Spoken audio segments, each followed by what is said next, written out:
ಚೆರಿಲನ್. Hello ಚೆರಿಲನರ್ಸ್, ಪ್ರತಿ ಪದಾರ್ಥಕ್ಕೂ ನಾವು ಉಪ್ಪನ್ನು ಹಾಕುತ್ತೇವಲ್ಲವೇ? ಆದರೆ ಈ ಉಪ್ಪನ್ನು ಸಮುದ್ರದಿಂದ ಹೇಗೆ ತೆಗೆಯಲಾಗುತ್ತದೆ ಎನ್ನುವುದು ನಿಮಗೆ ತಿಳಿದಿದೆಯೇ? ಬನ್ನಿ, ಇವತ್ತು ನಾವು ಸಮುದ್ರದಲ್ಲಿರುವ ಉಪ್ಪಿನ ರಹಸ್ಯವನ್ನು ತಿಳಿಯೋಣ. ಸಮುದ್ರವು ಉಪ್ಪು ನೀರನ್ನು ಹೊಂದಿದೆ. ಇದು ಏಕೆಂದರೆ ಅದರಲ್ಲಿರುವ ಸೋಡಿಯಂ ಕ್ಲೋರೈಡ್ನ ಕಾರಣದಿಂದಾಗಿ. ಸೋಡಿಯಂ ಕ್ಲೋರೈಡ್ ಎನ್ನುವುದು ಉಪ್ಪಿನ ವೈಜ್ಞಾನಿಕ ಹೆಸರು. ಹಾಗಾದರೆ ಆ ನೀರಿನಿಂದ ಉಪ್ಪನ್ನು ಹೇಗೆ ಬೇರ್ಪಡಿಸಲಾಗುತ್ತದೆ?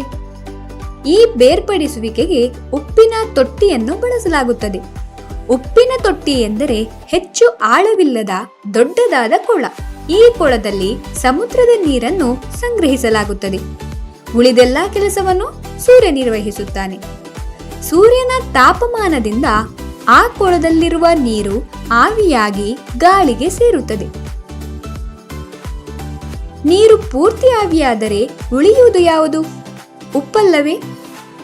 ಕೆಲವು ದಿನಗಳು ಅಥವಾ ವಾರಗಳ ನಂತರ ಆ ಕೊಳದಲ್ಲಿ ಬಿಳಿ ಹರಳುಗಳು ಕಾಣಿಸಿಕೊಳ್ಳುತ್ತದೆ. ಅವುಗಳೇ ಉಪ್ಪಿನ ಹರಳುಗಳು. ಕೆಲಸಗಾರರು ಕುಂಟೆಗಳನ್ನು ಬಳಸಿಕೊಂಡು ಜಾಗರೂಕತೆಯಿಂದ ಈ ಹರಳುಗಳನ್ನು ಸಂಗ್ರಹಿಸುತ್ತಾರೆ. ನಂತರ ಈ ಉಪ್ಪಿನ ಹರಳುಗಳನ್ನು ಸ್ವಚ್ಛ ಮಾಡಿ ಚೀಲಗಳಲ್ಲಿ ಹಾಕಿ ಬೇರೆ ಬೇರೆ ಅಂಗಡಿಗಳಿಗೆ ಕಳುಹಿಸಲಾಗುತ್ತದೆ. ಕೆಲವರು ಅದನ್ನು ಆಹಾರಕ್ಕೆ ಬಳಸಿಕೊಂಡರೆ ಕಾರ್ಖಾನೆಗಳು ಇತರ ಉದ್ದೇಶಗಳಿಗೆ ಬಳಸಿಕೊಳ್ಳುತ್ತದೆ. ನಿಮಗೆ ತಿಳಿದಿದೆಯೇ? ಭಾರತವು ಅತಿ ದೊಡ್ಡ ಉಪ್ಪಿನ ಉತ್ಪಾದಕ ದೇಶವಾಗಿದೆ. ಉಪ್ಪನ್ನು ಆಹಾರಕ್ಕೆ ಮಾತ್ರವಲ್ಲ, ಜೊತೆಗೆ ಔಷಧಿಗೆ, ಸಾಬೂನುಗಳಿಗೆ ಹಾಗೂ ಚಳಿಗಾಲದಲ್ಲಿ ರಸ್ತೆಯಲ್ಲಿ ಬಿದ್ದಿರುವ ಅತಿಯಾದ ಮಂಜುಗಡ್ಡೆಯನ್ನು ಕರಗಿಸಲು ಬಳಸಲಾಗುತ್ತದೆ. ಇನ್ನು ಉಪ್ಪನ್ನು ಬಳಸುವಾಗ ಅದು ಯಾವ ರೀತಿಯಾಗಿ ಸಮುದ್ರದ ನೀರಿನಿಂದ ಬೇರ್ಪಟ್ಟು ನಿಮ್ಮ ಆಹಾರಕ್ಕೆ ತಲುಪಿತು ಎನ್ನುವುದನ್ನು ನೆನಪಿಟ್ಟುಕೊಳ್ಳಿ. ಈ ವಿಡಿಯೋ ನೋಡಿದ್ದಕ್ಕಾಗಿ ಧನ್ಯವಾದಗಳು.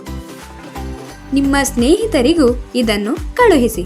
ಮುಂದಿನ ವಿಡಿಯೋದಲ್ಲಿ ಹೊಸ ವಿಷಯದೊಂದಿಗೆ ಮತ್ತೆ ಸಿಗೋಣ. ಚೆರಿಲನ್.